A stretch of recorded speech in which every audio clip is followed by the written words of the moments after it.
Kita sedang hidup di saat dunia kita sudah hampir tiba ke penghujungnya. Peristiwa-peristiwa akhir zaman sudah pun kian digenapi dan telah pesat terjadi di sekeliling kita. Ramai yang berasa putus asa dan telah kehilangan pengharapan mereka. Kesan daripada masa-masa kesukaran dan pelbagai jenis permasalahan serta tekanan hidup, ramai yang sedang mencari-cari jawaban kepada segala persoalan hidup mereka. Berita baik untuk Anda, Alkitab akan memberikan kepada kita segala jawabannya. Marilah kita menerokai fakta-fakta menakjubkan daripada Alkitab untuk pengharapan terakhir kita pada akhir zaman ini.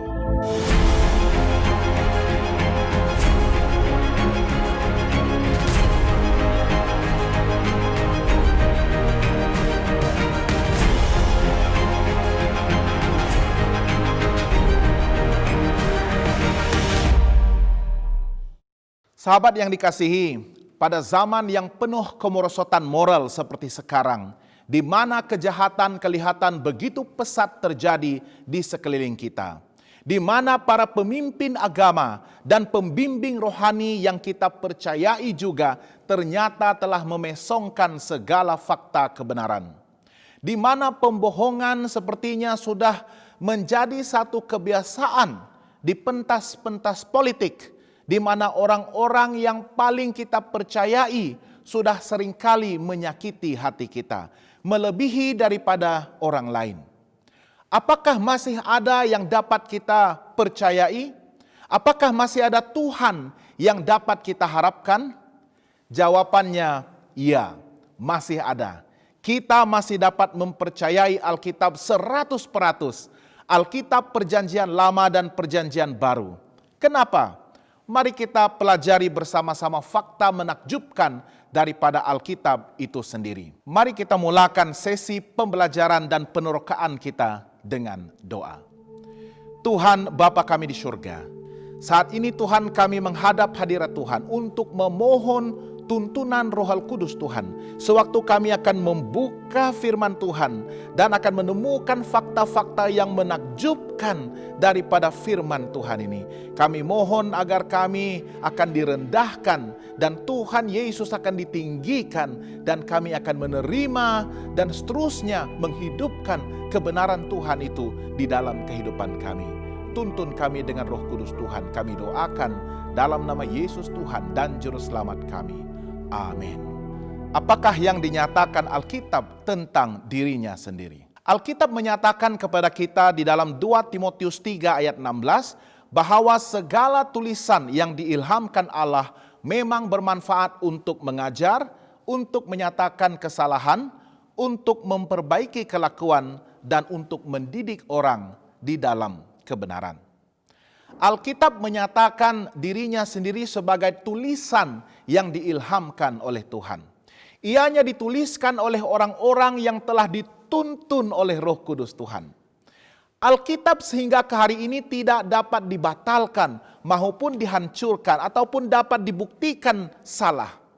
Walaupun terdapat beberapa usaha untuk menyangkal serta menidakkan kebenaran dan kekuasaan Alkitab itu, namun usaha serta rencana jahat manusia tidak akan pernah dapat mengatasi kehendak Tuhan yang kudus.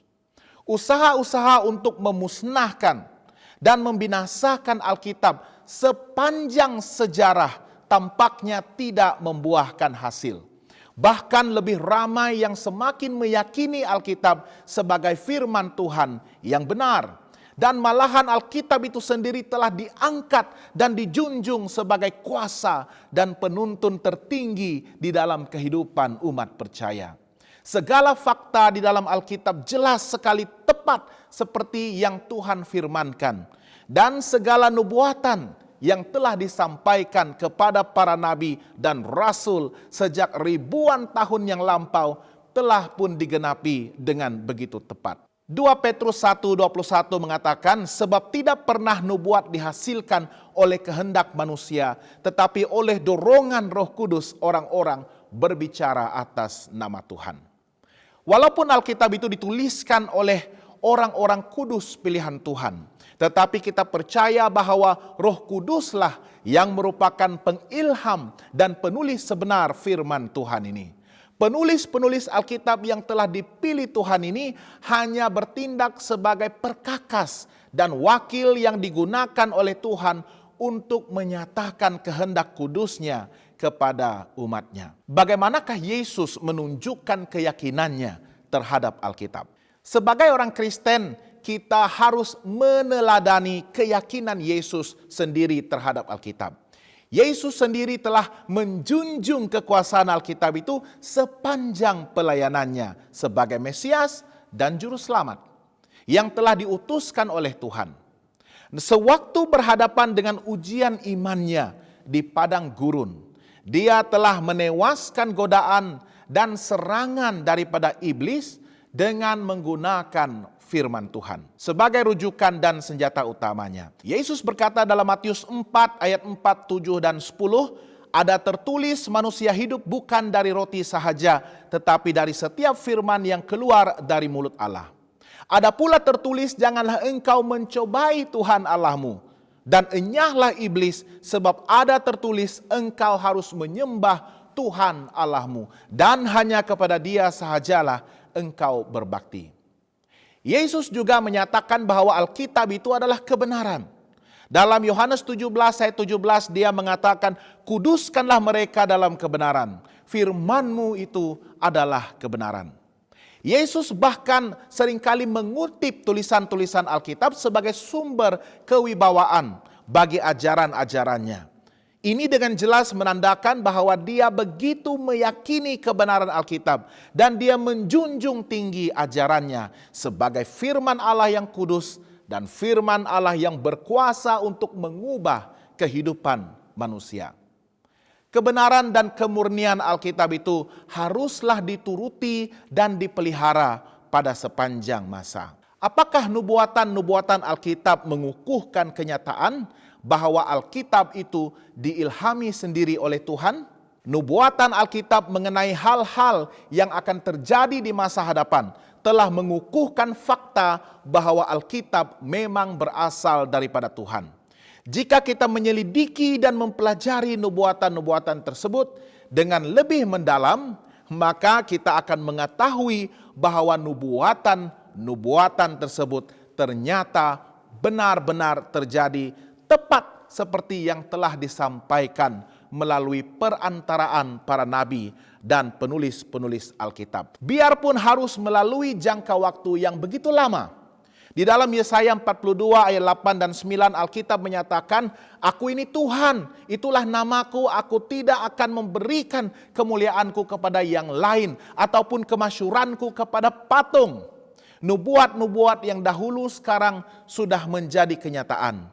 Hal-hal yang baru hendak kuberitahukan. Sebelum hal-hal itu muncul, aku mengabarkannya kepadamu. Seterusnya di dalam Yesaya 46 ayat 9 dan 10, Nabi Tuhan mengatakan, ingatlah hal-hal yang dahulu dari sejak purbakala, bahwasanya akulah Allah dan tidak ada yang lain. Akulah Allah dan tidak ada yang seperti aku, yang memberitahukan dari mulanya hal yang kemudian dan dari zaman purbakala apa yang belum terlaksana, yang berkata keputusanku akan sampai dan segala kehendakku akan kulaksanakan. Mari kita perhatikan contoh-contoh nubuatan Alkitab yang sudah terjadi dan digenapi seperti berikut. Yang pertama, 4 kerajaan dunia yang muncul untuk menguasai dunia seperti yang telah dinubuatkan dalam Daniel pasal yang kedua, pasal yang ke-7 dan yang ke-8. Kerajaan-kerajaan tersebut adalah Babel, Medo Persia, Yunani dan Roma. Fakta ini ternyata benar dan telah dibuktikan melalui sejarah peradaban dunia. Yang kedua, telah dinubuatkan bahwa Raja Kores akan menjadi pemimpin pasukan yang akan mengalahkan Babel. Nubuatan ini telah pun terlebih dahulu dinyatakan dalam Yesaya 45 ayat 1 hingga 3. Ketiga, setelah kehancuran Babel, negara itu tidak akan dihuni oleh manusia lagi. Ayat-ayat dalam Yesaya 13 ayat 19 dan 20 dan Yeremia 51:37 telah pun menubuatkan tentang peristiwa ini. Keempat, Mesir tidak akan menjadi sebuah negara besar lagi di antara negara-negara di dunia. Dan Nabi Ezekiel telah pun bernubuat di dalam Ezekiel pasal yang ke-29 ayat 14-15, pasal ke-30 ayat 12 dan 13. Kelima, akan timbul bencana-bencana alam yang besar dan munculnya rasa takut di hati manusia dalam menghadapi hari kiamat yang akan datang. Yesus sendiri telah menubuatkan hal ini dalam Lukas 21 ayat 25 dan 26. Dan kita dapat menyaksikan sendiri bagaimana hal ini sudah sering terjadi, terlebih lagi pada akhir zaman ini sebelum kedatangannya yang kedua kali. Keenam, akan terjadi kemerosotan moral dan keruntuhan kerohanian pada zaman akhir. Rasul Paulus telah pun menerangkan dengan begitu terperinci akan hal-hal yang terjadi pada zaman akhir ini kepada anak didiknya Timotius dalam 2 Timotius 3 ayat 1 hingga 5. Dan fakta-fakta ini seharusnya dapat mempersiapkan kita untuk menghadapi cabaran dan kesukaran zaman akhir ini dengan penuh keyakinan bahwa rencana serta kehendak Tuhan itu pasti akan terjadi, tetapi pada masa yang sama umatnya akan tetap terpelihara dan dilindungi. Kita akan belajar lebih lanjut lagi tentang topik nubuatan-nubuatan ini dalam episode-episode yang akan datang. Dapatkah kita percaya bahwa pernyataan-pernyataan ilmiah di dalam Alkitab adalah benar dan tepat? Ya, Alkitab itu adalah kebenaran. Roh Kudus yang merupakan penuntun kepada para penulis Alkitab sudah pasti akan menyatakan segala hal kebenaran itu. Di dalam Mazmur 119 ayat 160 ada tertulis, dasar firman-Mu adalah kebenaran dan segala hukum-hukum-Mu yang adil adalah untuk selama-lamanya. Injil Yohanes 16 ayat 13 juga mengatakan, tetapi apabila ia datang yaitu roh kebenaran, ia akan memimpin kamu ke dalam seluruh kebenaran. Walaupun ramai yang ragu-ragu akan ketepatan fakta-fakta ilmiah dan saintifik seperti yang dinyatakan oleh Alkitab, namun pada akhirnya para ilmuwan dan dunia sains sendiri telah pun mengakui ketepatan firman Tuhan ini. Pengetahuan akan bertambah sehingga manusia mempunyai keupayaan untuk menerokai ruang di luar angkasa dan menyaksikan sendiri bagaimana agung dan besarnya kuasa penciptaan Tuhan. Tuhan yang telah melaksanakan karya terindahnya sewaktu mula dunia ini diciptakan. Dan dia telah pun menurunkan segala ilmu pengetahuan itu ribuan tahun dahulu melalui firman-Nya. Walaupun terdapat banyak usaha untuk menyanggah ketepatan fakta-fakta tersebut, namun ternyata Allah tidak pernah berbohong dan firman-Nya itu adalah kebenaran yang tidak dapat disangkal lagi. Teori-teori ciptaan manusia, saranan dan cadangan manusia yang datang daripada minda yang berdosa serta terbatas itu sudah pasti tidak akan dapat mengatasi keagungan kuasa firman Tuhan. Berikut adalah beberapa pernyataan ilmiah di dalam Alkitab yang telah pun disahkan kebenarannya oleh ilmu pengetahuan dan dunia sains. Pertama sekali di dalam Ayub 26 ayat 7, Alkitab mengatakan bahwa Allah membentangkan utara di atas kekosongan dan menggantungkan bumi pada kehampaan. Fakta ilmiah ini berasal dari kitab Ayub, yaitu sebuah buku yang ditulis oleh penulis Alkitab yang pertama, yaitu Nabi Musa. Bayangkan untuk jangka masa yang begitu lama manusia telah coba untuk menidakkan fakta Alkitab. Ramai para ilmuwan dan saintis yang percaya bahwa bumi kita ini berbentuk rata dan berdiri di atas kaki yang bersegi. Nabi Yesaya mengatakan dalam Yesaya 40 ayat 22, dia yang bertakhta di atas bulatan bumi yang penduduknya seperti belalang. Dia yang membentangkan langit seperti kain dan memasangnya seperti kemah kediaman. Sebelum pun para ilmuwan mengesahkan kebenaran Alkitab, firman Tuhan itu pun sudah terlebih dahulu menyatakan bahwa bumi kita ini memang berbentuk bulat.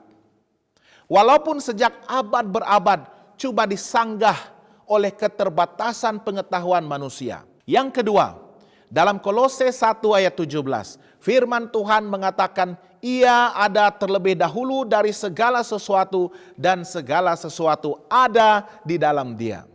Kata ada di dalam Dia di sini secara literal bermaksud terikat oleh kekuasaannya ataupun berpadu membentuk kesatuan yang tidak dapat dipisahkan karena kekuasaannya.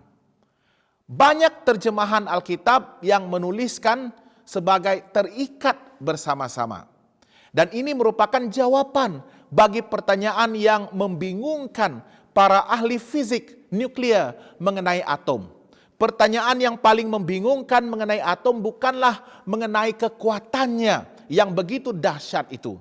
Tetapi persoalannya, kenapakah partikel-partikel penyusun inti atom yaitu proton dan neutron itu tidak tercerai-berai? Fakta ilmu pengetahuan alam mengatakan bahwa seharusnya proton-proton itu tercerai-berai. Tetapi ternyata tidak. Kebanyakan ilmuwan tidak mengetahui tenaga apakah sebenarnya yang mengikat proton-proton tersebut sehingga membentuk inti atom.